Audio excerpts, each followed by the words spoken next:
नमस्कार, मैं राकेश कुमार। आप एक टैलेंटेड युवा हैं, सुप्रीम कोर्ट और हाई कोर्ट का जज बनना चाहते हैं तो आप नहीं बन सकते हैं। आप आईएएस आईपीएस तो बन सकते हैं लेकिन जज नहीं बन सकते हैं, क्योंकि सुप्रीम कोर्ट और हाई कोर्ट का जज बनने की प्रक्रिया काफ़ी कॉम्प्लिकेटेड है। हाई कोर्ट और सुप्रीम कोर्ट के जजों की नियुक्ति कॉलेजियम सिस्टम करती है। कॉलेजियम सिस्टम वह व्यवस्था है जिसमें सुप्रीम कोर्ट के 4 जज और सीजेआई मिलकर सुप्रीम कोर्ट और हाई कोर्ट के जजों की नियुक्ति करते हैं। सुप्रीम कोर्ट और हाई कोर्ट के जजों की नियुक्ति के लिए ना ही कोई नोटिफिकेशन निकाला जाता है, ना ही कोई एग्जाम होता है और ना ही कोई इंटरव्यू होता है। 4 जज और सीजेआई मिलकर ये तय करते हैं कि कौन जज बनेगा। अब आपको जानकर काफ़ी आश्चर्य होगा कि सुप्रीम कोर्ट में 33% और देश के सभी हाई कोर्ट में 50% जज किसी न किसी रूप से एक दूसरे के रिलेटिव हैं। आप देखेंगे कि लोकतंत्र के मंदिर में ही लोकतंत्र खत्म हो चुका है। मतलब कॉलेजियम सिस्टम जो है अपने ही लोगों को जज बना रहा है। कोई अपने बेटे को जज बना रहा है, कोई अपने भतीजे को जज बना रहा है, कोई अपने दामाद का जज बना रहा है, यहाँ तक कि कोई अपने गर्लफ्रेंड को जज बना रहे हैं। ये काफ़ी आश्चर्यजनक व्यवस्था है। ये तो वही हुआ कि अंधा बाटे रेवड़ी और अपने अपने को दे। अब अपने सुप्रीम कोर्ट में ही 31 जज हैं, जिसमें 6 जज जो हैं पूर्व जज के बेटे हैं। अब दूसरे को छोड़िए ना, अपने ही CJI chief justice of India DY Chandrachud, खुद वाईवी चंद्रचूड़ जो पहले सीजेआई थे, उनके बेटे हैं। अब देखिए, यही नहीं, अब ये भी तय हो चुका है कि 2027 में कौन सीजेआई बनेगा। बीवी नागरत्ना सीजेआई बनेंगे, जिनके पिता वेंकटरमैया 1989 में सीजेआई थे।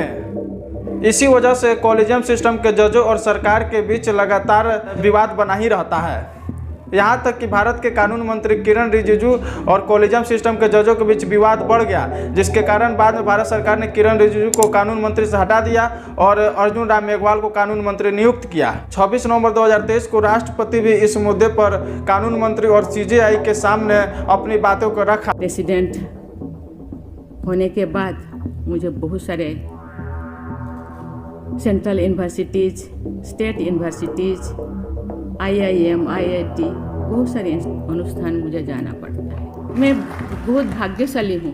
कभी कभी उन बच्चों से मैं इंटरेक्ट करती हूँ। इतने टैलेंटेड है, मुझे लगता है ऐसे कुछ किया जाए।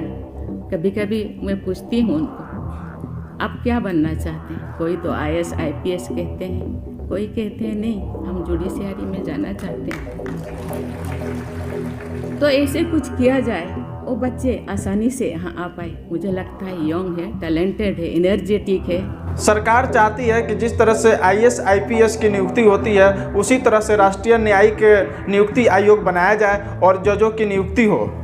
हम आपको बता दें, यह बात भी जानकर आपको काफ़ी आश्चर्य होगा कि अभी भी सुप्रीम कोर्ट में 70,000 से ऊपर केस पेंडिंग है और हाई कोर्ट में 60 लाख से ऊपर केसेस पेंडिंग है। और यही नहीं, जितने सेशन कोर्ट हैं राज्य के, उनमें 4 करोड़ से ज़्यादा केसेस पेंडिंग है।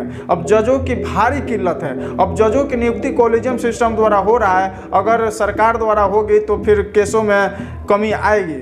2023 में कानून मंत्री अर्जुन राम मेघवाल ने उच्च सदन राज्यसभा में बताया कि 2018 से लेकर 2023 तक 5 सालों में 604 जजों की नियुक्ति हुई, जिसमें 458 सामान्य वर्ग के, 18 अनुसूचित जाति के, 9 अनुसूचित जनजाति के और 72 OBC के। यानी कि कॉलेजियम सिस्टम जो है 75%, 604 का 458 यानी 75% जजों की नियुक्ति सामान्य वर्ग की कर दी है।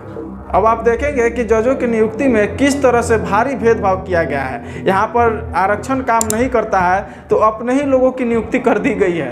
मतलब कि जिनकी संख्या देश में 15% है, वे 75% जज बने हैं और जिनकी जनसंख्या 85% है, वे मात्र 25% ही जज बने हुए हैं। यहाँ तक कि सुप्रीम कोर्ट में अनुसूचित जाति के मात्र 1 जज हैं और OBC का एक भी जज नहीं है 31 जजों में। मेरा मानना है कि जजों की नियुक्ति ना ही कॉलेजियम सिस्टम से हो और ना ही सरकार द्वारा बनाई एक आयोग से हो। मैं चाहता हूं कि इसका एक स्वतंत्र आयोग बने नियुक्ति प्रक्रिया के लिए, ताकि जजों पर कमान ना सरकार का रहे और ना ही कॉलेजियम का रहे, ताकि जज स्वतंत्र रूप से अपना फैसला दे सके।